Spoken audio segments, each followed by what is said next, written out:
from a 12-year-old in Florida accused of killing his toddler brother. And you pushed little David into the bookshelf by his head 2 times. To a 16-year-old in Washington, whose stray bullets took the life of a 13-year-old girl.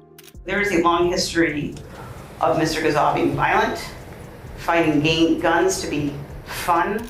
These are the cases that expose how young violence can erupt with devastating consequences. It's chilling video seen across America as a student pushes a teacher's aide to the floor, then kicks and pummels her without mercy. 17-year-old high school student Brendan Deppa sat in a Florida courtroom facing charges of aggravated battery on a school employee.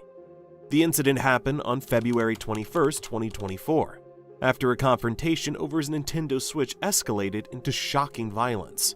He was charged with aggravated battery after this incident here. Investigators say surveillance video showed the teen attacking and knocking out paraprofessional Joan Nadich. Deppa allegedly attacked Joan N., the teacher's aide assigned to support him at school, moments after she confiscated his Nintendo console. As the teacher's aide lay helpless on the ground, investigators say surveillance shows the student kicking her. Surveillance footage shows the student shoving her to the ground, then kicking and punching her repeatedly in a brutal assault. It took 4 other staff members to pull Deppa away from the unconscious woman. A few hours later, deputies placed Deppa under arrest. Don't make your situation any worse than it is, okay? I'm dead. What? I'm dead. Well, you're good. In court, Deppa's mother pleaded with the judge to send her son home rather than to prison. And I beg you to let him come home with me. I want my son back. Thank you. His defense attorney echoed her plea, stressing that Deppa lives with autism and ADHD and struggles to navigate daily life like other teens. He is disabled. He can't navigate the world like you and I can. But the judge firmly rejected the request, emphasizing that leniency was not an option. Ultimately, the judge ruled that punishment was both necessary and justified, given his lack of remorse. No concern for Ms. Nadich's injuries, and Mr. Deppa has never expressed not even a single bit of remorse. The court sentenced Brendan Deppa to 5 years in prison and 15 years of probation, after considering the testimony and facts. The court sentences Mr. Deppa to 60 months of Department of Corrections, followed by 15 years Department of Corrections supervised probation. Cases like Deppa's raises a chilling question. What happens when violent behavior by young people doesn't just injure, it kills? The next case pushes that question to its darkest edge. Russell Burrell started firing a 9mm Glock handgun. On July 13, 2012, 16-year-old Russell Burrell appeared in a Rhode Island courtroom facing murder charges for one of the state's most shocking crimes. The Providence Journal reports that a witness claimed to see 2 suspects, 17-year-old Quandell husband and 16-year-old Russell Burrell. According to prosecutors, Burrell entered a local housing complex and opened fire, killing 3 people: 22-year-old Shamika Barros, her boyfriend Michael Martin, 23, and their friend Damian Collum, 22. As Russell Burrell was firing at Mr. Martin and Mr. Colon in the kitchen, Shamika Barros woke up from the couch in the living room. Evidence shows that Burrell was shooting at Martin and Collum in the kitchen when a stray bullet struck Shamika asleep on the couch in the living room, ending her life instantly. That those present thought that Mr. Martin would be an easy target for a robbery. The group discussed the fact that Mr. Martin would likely have marijuana and money at the apartment. In court, family members of the victims confronted Burrell, their voices shaking with anger and grief. During the sentencing hearing, relatives of the victim poured out their grief and anger. These kids died way too soon and in a horrible way, and I hope justice prevails. Parents described the pain of passing empty bedrooms and never again hearing the voices of their children. Every testimony painted a picture of lives permanently shattered. Please state your full name for the record. Russell Burrell. 18-year-old Russell Burrell stood before a judge and admitted he did it, admitted he shot and killed 3 people in July of 2012 in Providence.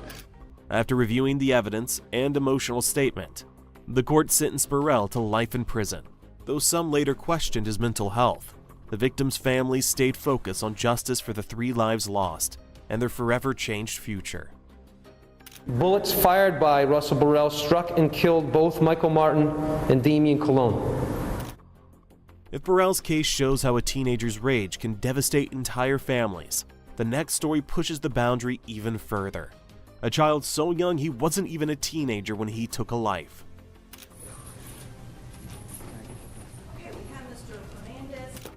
On March 14, 2011, 12-year-old Christian Fernandez became the youngest person in Florida to be charged with murder. Authorities said the boy fatally assaulted his 2-year-old half-brother, David Gago, inside their Jacksonville home. I don't know, I'm asking like exactly what you did. Show me again what you did.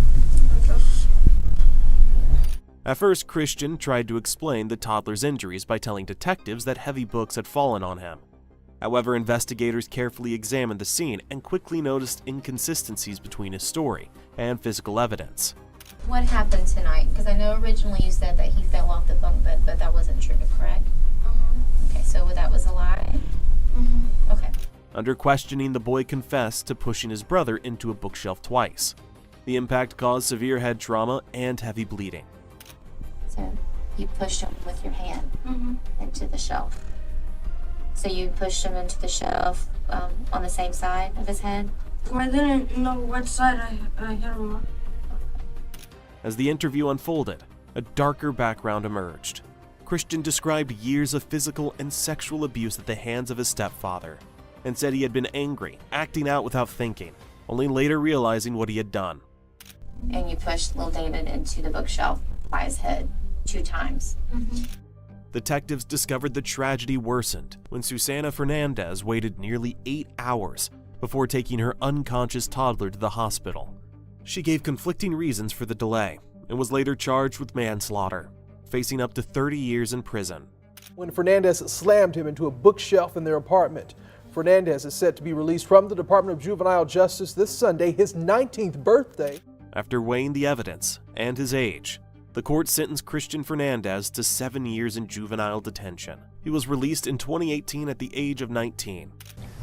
Because of such, no formal discovery has occurred, and we've spoken with Christian. We went and visited him yesterday. A case that still raises painful questions about violence, abuse, and justice when the offender is a child. If Christian's story was shocking, the next case is chilling for a different reason. A teenage fight spiraling into gunfire, and the death of an innocent bystander. He does not comprehend the nature of the allegations. A battle between youths in Washington on July 3, 2024 ended in death. 16-year-old Samuel Giza allegedly opened fire during the altercation. Radio, we're overhead. Where would you like us to look at? The bullets missed his intended target, but struck 13-year-old Jada, who was nearby. She later died of her injuries.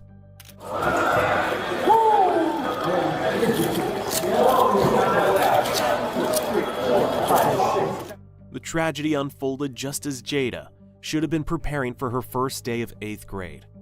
At a recent bail hearing, her mother told the court that instead of sending her daughter off to school, she was attending a hearing about the child who had taken her life. It's like, why get a bail when you murder somebody? Exactly. They don't get to come back, so why should you be in society? Prosecutors painted Giza as a continued danger to the community, citing his long history of violent fights, fascination with guns, and social media photos of him posing with weapons. And Mr. Gazal, you understand what you're charged with? Yes, Your Honor. And what is your plea? Not guilty. Giza, meanwhile, entered a plea of not guilty. One person in this courtroom who sat in a jail cell with this young man. One. And that's me. I know the remorse that he's filled with, that he's explained to me, and the tears that have come down his face. His defense attorney claimed the shooting happened in self-defense, arguing that the teenager had been ambushed and feared he was about to be severely beaten. Just an innocent girl at the mall. This shouldn't have happened, and I just want justice for her. I know I can't get her back, so I at least want justice. Initially, Giza's bond was set at about $50,000.